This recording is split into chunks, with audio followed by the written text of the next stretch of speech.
An $86 billion European contract. Sylvia's voice cut through the boardroom like a sheet of breaking ice. She slammed her hand onto the mahogany table, sending a tremor through the porcelain coffee cups. Gone. Just like that. Because the chief operational architect couldn't bother to show up and sign the papers. The 14 board members of the grant group sat in absolute silence. No one moved. No one breathed. At the far end of the room, standing quietly by the refreshment cart with a silver coffee carafe in hand, I kept my eyes on the floor. I poured a fresh cup for Robert Miller, the vice president, my hand perfectly steady. Sylvia, screaming at the board won't bring the Germans back to the table, Robert said, taking the cup without looking at me. He took a slow sip and sighed. We need to address the actual breakdown in our operational chain.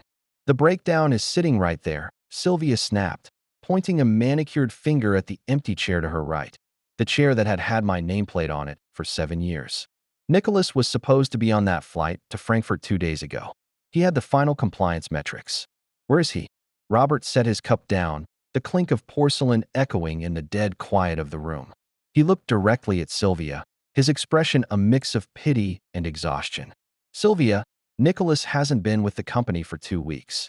Sylvia froze. The anger on her face dissolved into a blank, uncomprehending stare. What are you talking about? He's the head of operations.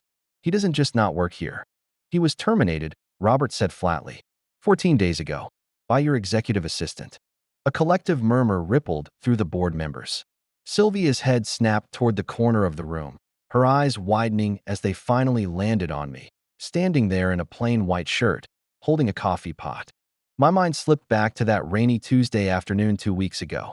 I had been sitting at my desk, organizing the final logistics for the Frankfurt trip, when Ethan Vance walked in without knocking. He was 26, wearing a Tom Ford suit that cost more than my first car, and carrying a sleek leather folder. In his hand, he was casually twirling a limited edition Mont-Blanc pen, the exact one Sylvia had sent me to pick up from the luxury boutique the previous weekend, claiming it was a critical gift for a high-value investor. Nick, Ethan had said, flashing a bright, perfectly veneered smile as he leaned against the edge of my desk. We need to clear up some red tape before the European expansion kicks off. I'm in the middle of the compliance review, Ethan, I said, not looking up from my screen. If you need Sylvia's schedule, check with the front desk. Actually, this isn't about Sylvia's schedule. It's about yours. He slid a single piece of paper out of the folder and pushed it over my keyboard. I looked down. Separation of employment agreement. What is this? I asked, my voice dropping. An executive decision, Ethan said, his tone dripping with casual condescension. Sylvia's vision for the Grant Group's future requires a different kind of energy in upper management. Culturally fluid, fast-moving. You've done a great job building the foundation, Nick, but you're a legacy asset. You're slowing the pivot. Sylvia signed off on this. I stared at him, looking for a flinch, a crack in the facade.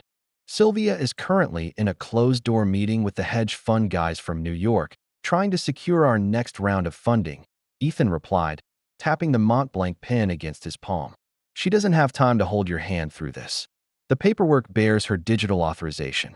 We both know the marriage is a separate matter, Nick. Business is business. I looked at the pen. The realization hit me like a physical blow. She hadn't sent me to buy a gift for a client. She had sent her husband to fetch the pen her assistant would use to sign his professional death warrant. I didn't yell. I didn't throw a punch. 7 years of pouring my blood, sweat, and sleepless nights into this company, watching it grow from a 5-person basement operation to a multi-billion-dollar enterprise, flashed before my eyes. And it was ending with a smile from a kid who had been here for 5 months. I pulled a cheap, $2 plastic pen from my pocket, clicked it, and signed my name on the dotted line. Smart move, Ethan said, snatching the paper back.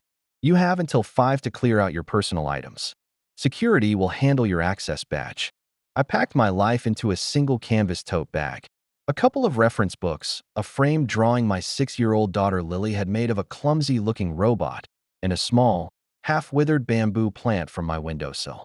Nicholas? Sylvia's voice snapped me back to the present.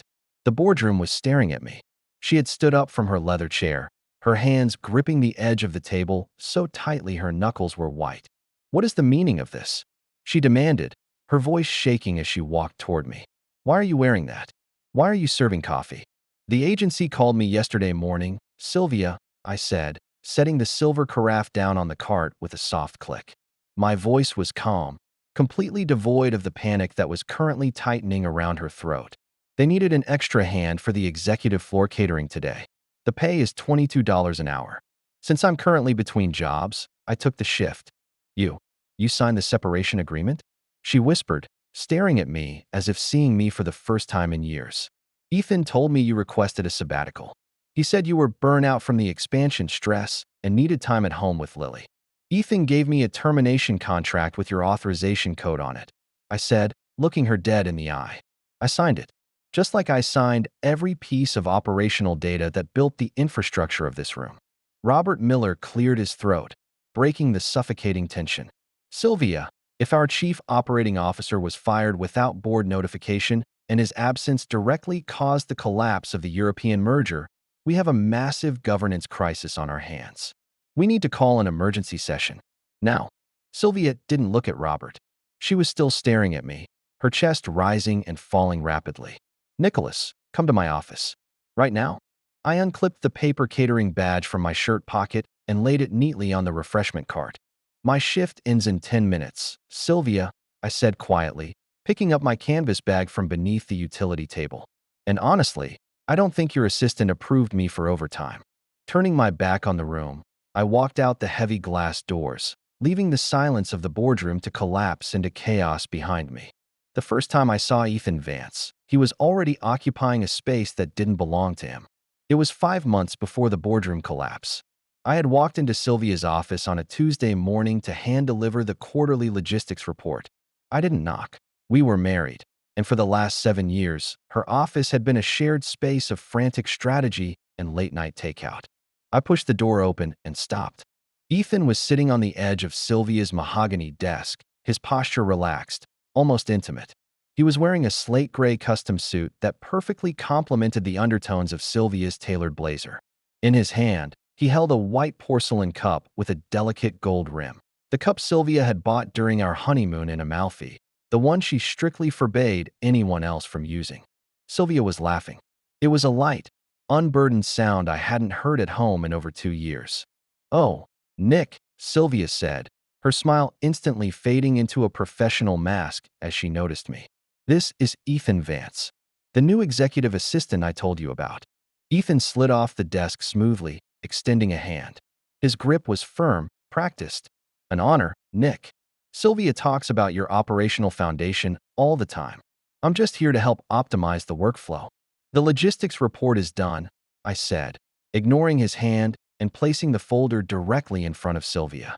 "We need to approve the third-party carriers by Friday or the East Coast supply chain stalls." Sylvia glanced at the thick folder with a slight frown. "Just leave it, Nick." Ethan actually stayed up all night doing a digital competitive analysis on the East Coast sector. He managed to condense the entire problem into a 3-page slide deck. "A slide deck doesn't negotiate fuel surcharges, Sylvia," I said. "No, but it saves me 3 hours of reading dry prose," she replied, her tone sharp. She turned to Ethan, her voice instantly softening. "Ethan, make sure we bring that deck to the executive dinner tonight. Already loaded onto your tablet." "Sylvia," Ethan said, flashing that bright smile. He picked up the Amalfi cup, took a sip, and looked right at me. "And I added the metrics for the New York hedge funds as a bonus." Within 3 weeks, Ethan's presence became a slow-growing mold in the executive suite. I went into the break room one afternoon to grab a bottle of water and stopped outside the door when I heard voices. "He's just so rigid," Sylvia was saying, her voice muffled by the acoustic tiling. "Nick still thinks we're running a 5-man startup out of a basement. He doesn't understand the optics of a multi-billion-dollar pivot. It's a common bottleneck with legacy founders," Ethan's smooth voice responded. "They get attached to the brick-and-mortar details. You need someone beside you at the Hamptons charity gala this weekend who can speak the language of venture capital, Sylvia. Let Nick handle the warehouse issues. It frees you up to lead." "You're right," Sylvia sighed. "I'll tell him to stay back and monitor the weekend shifts. Can you make sure your tuxedo is pressed?" "Already handled," Ethan said. When I walked into the break room, Ethan was pouring hot water into Sylvia's cup. He didn't look startled. He just nodded at me, a subtle gleam of triumph in his eyes.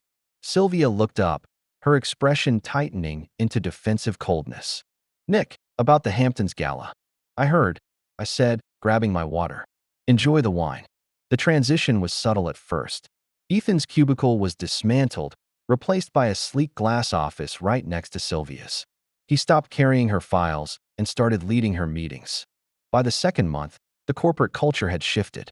The younger hires began looking past me, taking their directives straight to Ethan's office. I became the ghost in the machine, the man who kept the engines running while Ethan took the stage. The turning point came at the mid-year gala. The Grant Group had just secured a $20 million domestic distribution contract with Apex Industries. It was a deal I had spent 4 months negotiating, sleeping in airport hotels and eating stale pretzels to finalize. When the chairman stood up to announce the milestone, the spotlight hit the head table. We owe this massive victory to the tireless strategic vision of our executive team, the chairman announced into the microphone. Particularly the brilliant market positioning executed by our new executive assistant, Ethan Vance. The room erupted into applause. Ethan stood up, adjusting his silk tie, bowing slightly to the investors. He turned to Sylvia, who stood up and threw her arms around his neck in a public, radiant embrace. I sat 3 tables back, sandwiched between 2 junior accountants who didn't even know my name. I stood up, leaving my untouched prime rib on the plate, and walked out of the ballroom into the cool night air. Nobody noticed my departure. When I got home, the house was dark. I walked into the kitchen to make a cup of tea, needing something warm to wash down the metallic taste of humiliation in my mouth. I opened the cabinet where the Amalfi cup usually sat when Sylvia brought it home for the weekends. The shelf was empty. There was only a yellow post-it note stuck to the counter in Sylvia's hurried handwriting. Staying at the city apartment tonight. Early meeting with Ethan regarding the European rollout. Don't wait up. I crumpled the note, tossed it into the trash, and sat alone in the dark kitchen, listening to the ticking of the wall clock. The parasite hadn't just taken over the boardroom. He was already sleeping under the roof I had built. The board just authorized the creation of a senior vice president of global strategy position, Sylvia said, not looking up from her laptop as I entered her office. It was a Monday morning, 3 months before the fallout. And before you ask, Nick, I've already promised the role to Ethan. I closed the door behind me, the click loud in the quiet room. The overseas expansion was my project, Sylvia. I spent 2 years mapping out the regulatory frameworks for the European market. Ethan doesn't even know the difference between a continental tariff and a local VAT. Sylvia finally slammed her laptop shut. Ethan secured the German venture capital contacts we needed to fund the infrastructure. You have the technical data, yes, but he has the relationships. I need an aggressive face for this rollout, not a bureaucrat. I built the infrastructure, I said, my voice dangerously level. You're giving a multi-million-dollar division to a kid whose only qualification is knowing how to flatter you. That's enough. Nicholas, she snapped, standing up. This company is scaling past your comfort zone. I need you focused on the domestic supply chain. If the shipping lanes in Chicago clog up, the European expansion won't matter anyway. Let Ethan handle the high-level strategy. The door clicked open behind me, and Ethan walked in. He was holding 2 matching cups from an artisanal coffee shop downtown, the kind that required a 20-minute drive into the arts district. Morning, Sylvia. Extra hot oat milk latte, just the way you like it, Ethan said, sliding the cup onto her desk before glancing at me with a practiced, sympathetic smile. Oh, hey, Nick. Sorry, I didn't realize you were in here. I would have grabbed you a drip coffee. We're done here, I said to Sylvia, turning to leave. Nick, wait, Ethan called out, his tone smooth and collaborative. Since I'm taking over the European rollout logistics, I'm going to need your master compliance files by Wednesday. Sylvia and I are flying out to London on Thursday morning to meet with the regulators. I looked at him, then back at my wife. She was already sipping the latte, her eyes fixed on her screen. The files are on the secure server, I said, if you can figure out the password. That evening, I left the office early to pick up Lily from her art class. When we got home, she ran to the kitchen table to show me her latest drawing. It was a picture of 3 stick figures standing outside a lopsided house. 1 big figure, 1 small figure, and another big figure sketched faintly in the background, almost fading off the page. That's you, Daddy, Lily said, pointing to the central figure. And that's me. Where's Mommy? I asked, tracing the faint lines of the third figure. Mommy's at work, Lily said quietly, not looking up from her crayons. She's always at work. Or on the phone with Ethan. The reality of the house was becoming as cold as the office. 2 days later, on Wednesday afternoon, I went down to the third-floor administrative suites to double-check a shipping manifest. As I passed Ethan's glass-walled office, I caught a glimpse of something familiar on his desk. Sitting right next to his leather-bound planner was the white porcelain Amalfi cup with the gold rim. My honeymoon cup. I pushed his office door open. He was on the phone, laughing, but his expression immediately neutralized when he saw me. He muttered a quick, "Let me call you back," into the receiver and hung up. "Can I help you with something, Nick?" he asked, leaning back in his ergonomic chair. I walked straight to the desk, picked up the porcelain cup, and looked inside. It was stained with the residue of a green matcha tea. "This doesn't belong to you." Ethan didn't reach for the cup. He just smiled, a slow, condescending curve of his lips. "Sylvia gave it to me, Nick." She saw it sitting in the break-room cabinet and said it was a waste to let a piece of fine Italian porcelain collect dust. She told me it suited my aesthetic. "This was from our honeymoon," I said, my grip tightening on the handle. "I know," Ethan said softly, his voice dripping with malice. "But things change, don't they? Functions evolve. You're the guy who manages the warehouses now, Nick. I'm the guy who shares her vision. If I were you, I'd worry less about a coffee cup and more about whether you can keep up with the domestic metrics. Sylvia hates underperformance." I stood there for 3 long seconds, the porcelain cold against my fingers. I could have smashed it on his desk. I could have dragged him across the glass partition. Instead, I set it down with a muted clink. "Enjoy the tea, Ethan," I said. "Make sure you keep the receipt." When I got home that night, I checked the kitchen cabinets. Every piece of old porcelain, every memory from our early, struggling days before the wealth took over, had been pushed to the dark back corners of the shelves. Around 2 a.m., the soft vibration of Sylvia's phone on the nightstand woke me. She was fast asleep beside me, completely exhausted from packing for the London trip. I picked up the device. The screen lit up with a preview of a text from Ethan. "Flights confirmed for 8 a.m. I secured the hotel suite with the view of the Thames you like. Rest up, Sylvia. The future is ours." I laid the phone back down, face down, and stared at the dark ceiling. The architectural lines of my life had been completely redrawn, and I was officially locked out of the building.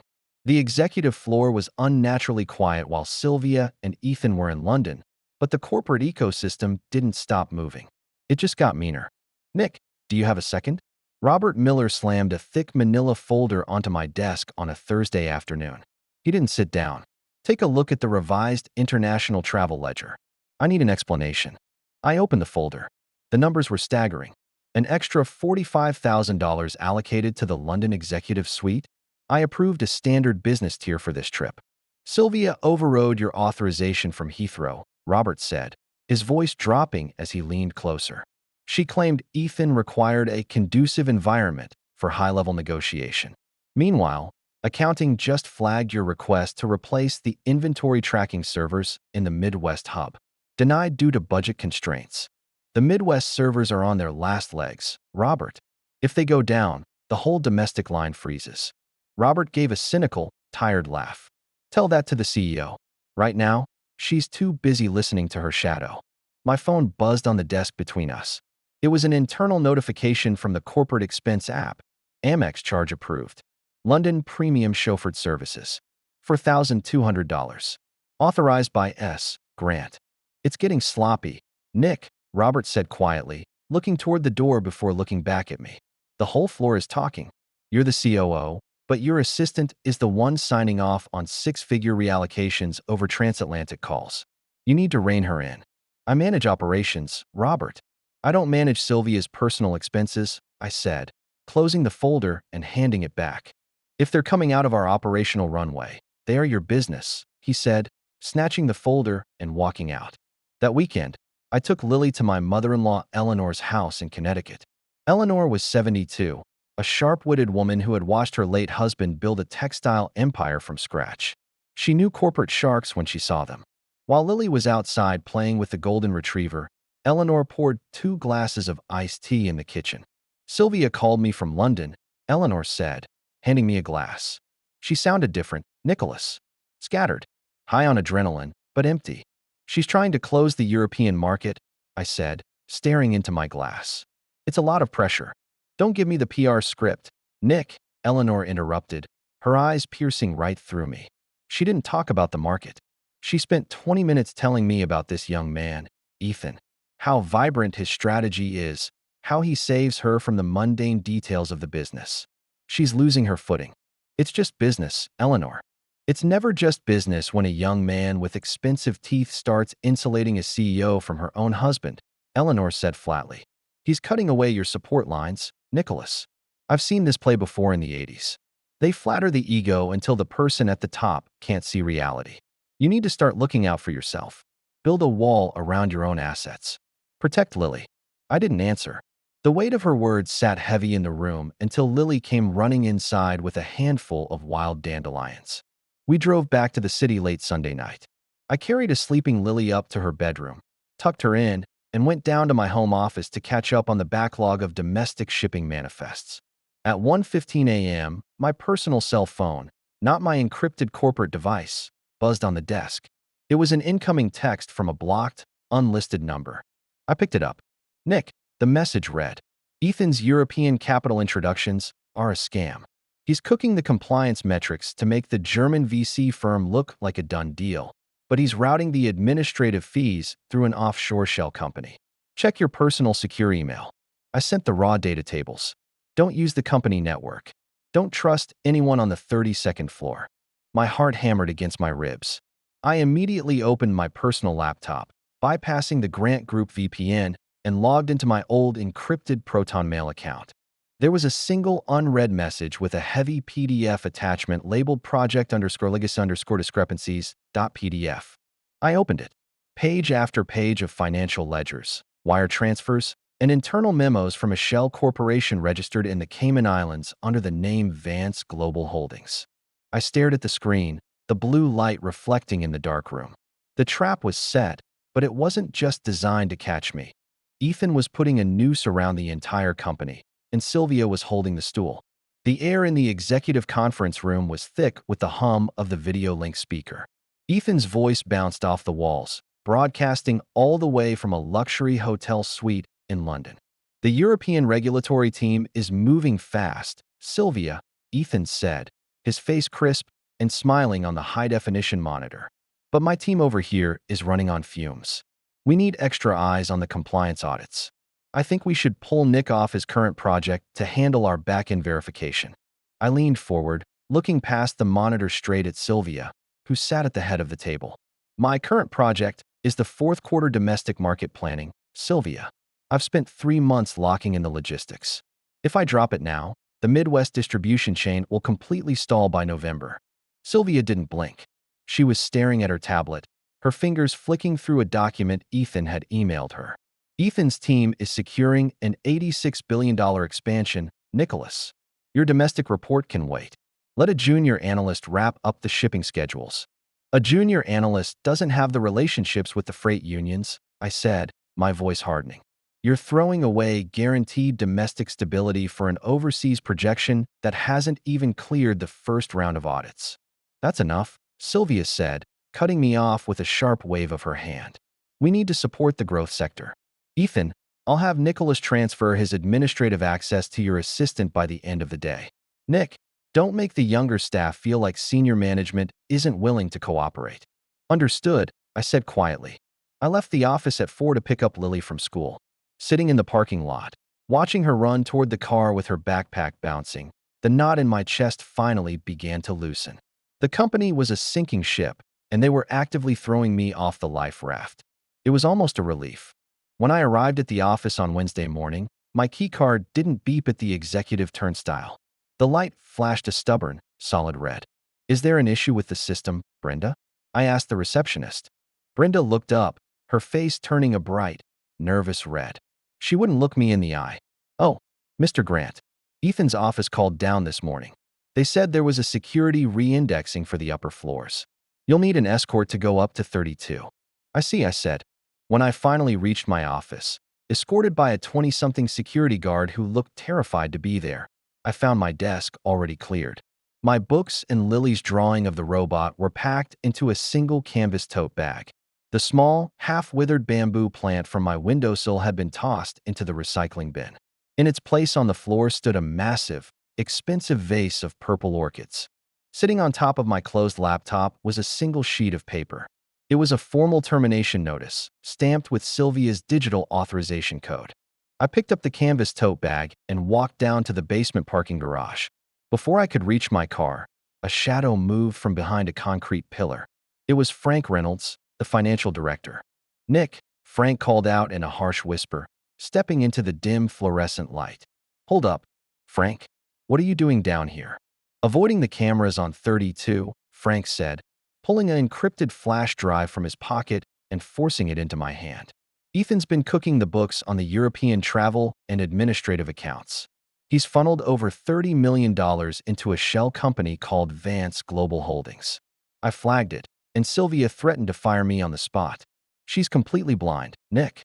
"I know about the shell company, Frank," I said, dropping the drive into my canvas bag.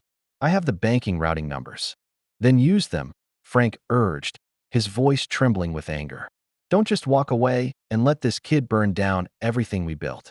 The board meeting is next Tuesday. He's going to ask for full funding authority for the European project. If he gets it, the company is dead." "I'm not walking away, Frank," I said, opening my car door. "I'm just changing my seat."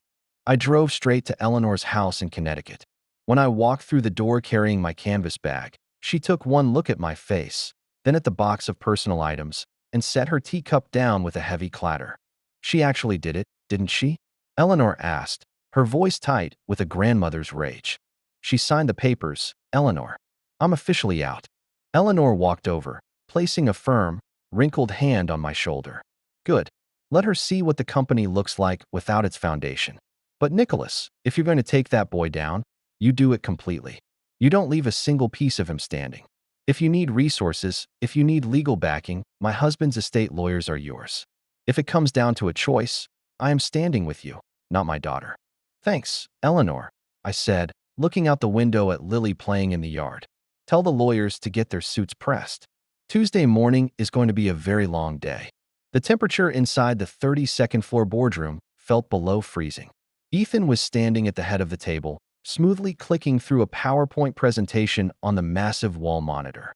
"With the final bridge loans approved, the European sector will be fully integrated by the end of the fiscal year," Ethan announced, adjusting his silk tie and flashing a confident smile at the investors. "All I need from the board today is the final sign-off on the $30 million discretionary fund to close the deal."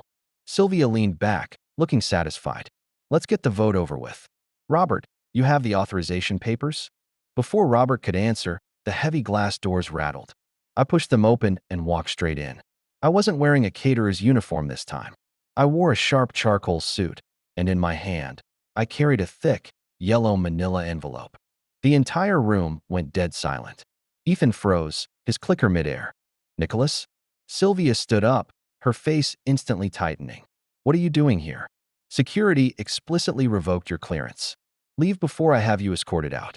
"I don't think security has the authority to remove an 8% equity shareholder from a mandatory board meeting, Sylvia," I said, walking to the foot of the table and dropping the heavy envelope in front of Robert.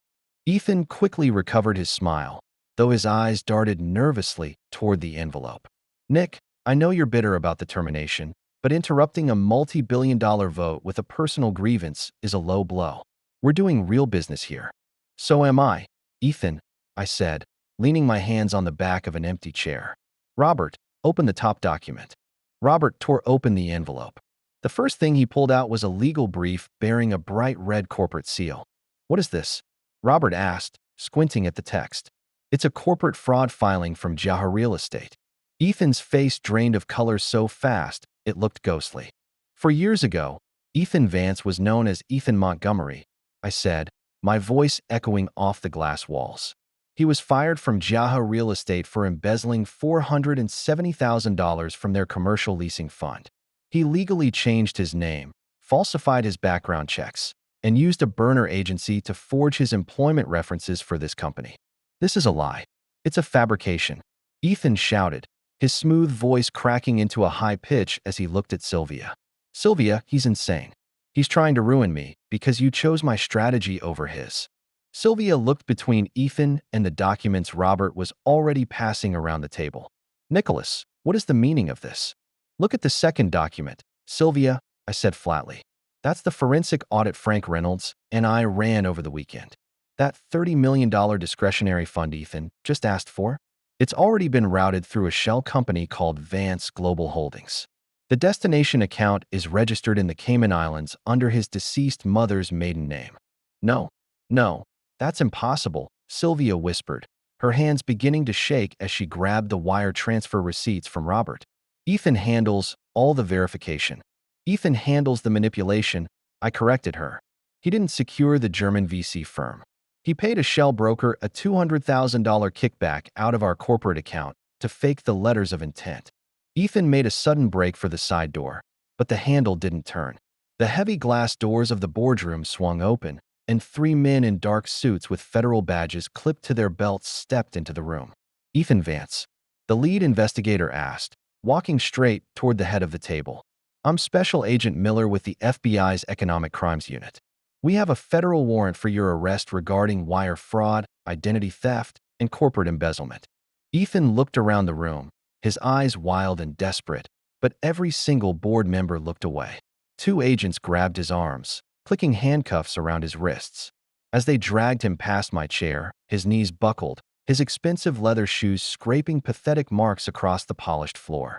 The doors clicked shut behind them. The silence that returned to the boardroom was deafening. Sylvia sank back into her executive chair, staring at the empty PowerPoint screen, her empire suddenly looking very small.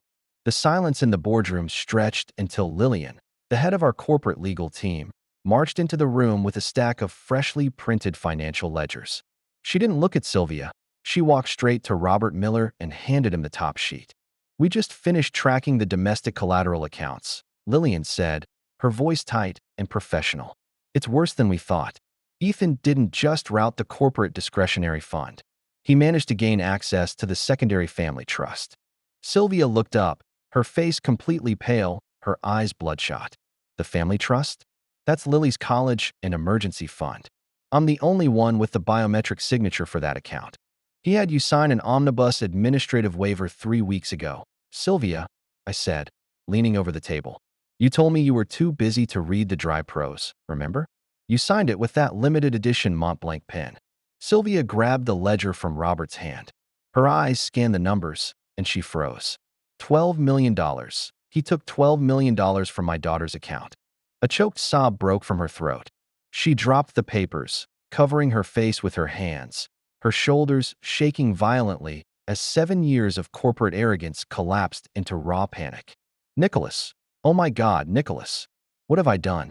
Please, you have to help me fix this.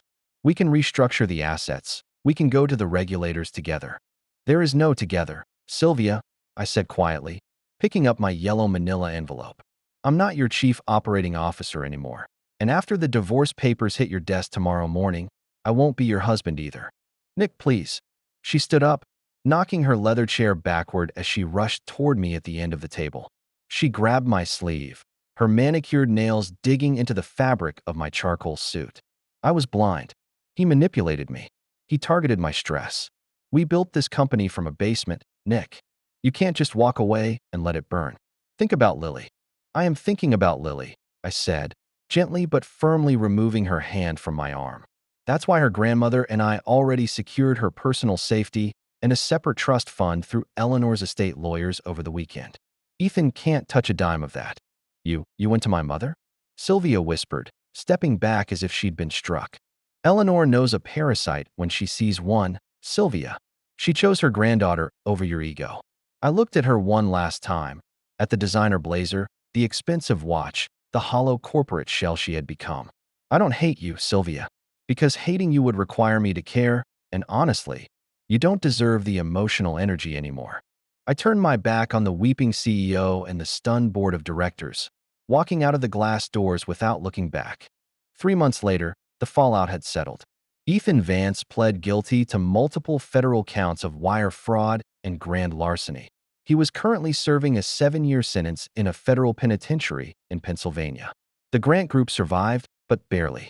Sylvia was forced to sign a brutal performance and governance contract with the venture capitalist just to keep the doors open, stripping her of her absolute authority. She looked 10 years older. It was a crisp Tuesday evening in late November when Sylvia met me in the parking lot of Lily's school to return the last of my personal belongings. She handed me a small cardboard box containing an old, framed photograph of the two of us from our early days, smiling in front of our first tiny office. "I'm sorry, Nick," she said, her voice barely above a whisper against the autumn wind. "For everything." "Thanks for the photos, Sylvia," I said, placing the box in my trunk. "Have a safe drive back to the city." On Saturday afternoon, the autumn chill gave way to pale winter sunlight. I stood inside the city's science museum, watching Lily laugh as she turned a massive wooden gear on the interactive wall, causing a chain reaction of colorful wheels to spin in perfect synchronization. "Look, Daddy, I fixed the machine," she yelled, pointing at the spinning gears. "You did a great job, kiddo," I smiled, kneeling down to wipe a smudge of chalk from her cheek. My phone buzzed in my pocket. I pulled it out and saw an email notification from Vanguard Logistics, a rising competitor in the domestic market. Employment agreement confirmed. Title: Chief Executive Officer. Start date: December 1st. I locked the screen, slid the phone back into my pocket, and took Lily's hand as we walked toward the exit.